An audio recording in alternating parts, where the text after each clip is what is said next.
شباب الجزائر، شباب الجزائر النار، شباب النخوة الجزائرية، البنت الجزائرية ب10 زلم مثل ما قالت صبية، والشاب الجزائري ب1000. أنا بعرفه منيح، أنا بعرف جزائرية بضواحي باريس، وبعرفهم بجنوة، وبعرفهم بتورينو، وين ما كان بعرفهم. فرنسا بترتعب منهم، ترتعش فرنسا من الجزائرية، مثل ما اسبانيا بترتعش من المغاربة.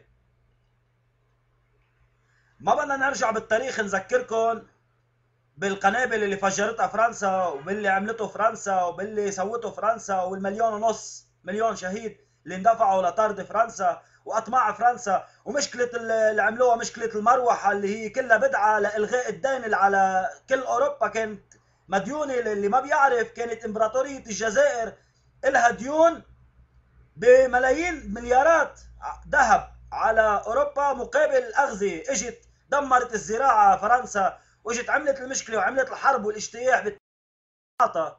برنار ليفي الكلب لاقي لك بده يعطي حريه للجزائر. يعني هول التافهين اللي بيردوا عليه، هذا مثل هذا الخباز اللي بيطلع على الجزيره، هذا التافه اللي بيضل يجي جاي ينظف اسنانه، اكل وجاي كل يوم متعشي وجاي، ما ولا مره كان جاي بدون عشاء. يعني اكيد هذا مثل الطبل المنفوخ. هذا الجزائر اخر العشم العربي الاخير، يعني عندنا الدولتين سوريا الجزائر.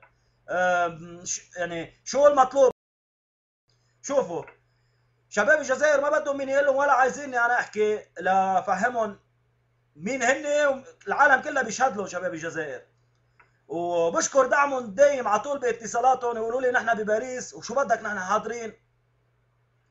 وبقول لكم انه يمكن انتم اللي مش شايفينه انا بشوفه، لاني انا لبناني وبعرف شو بيحكوا الاوروبيه عنكم. بيخافوا بيشخوا تحتهم منكم، بيخروا تحتهم الاوروبيه من الجزائريه.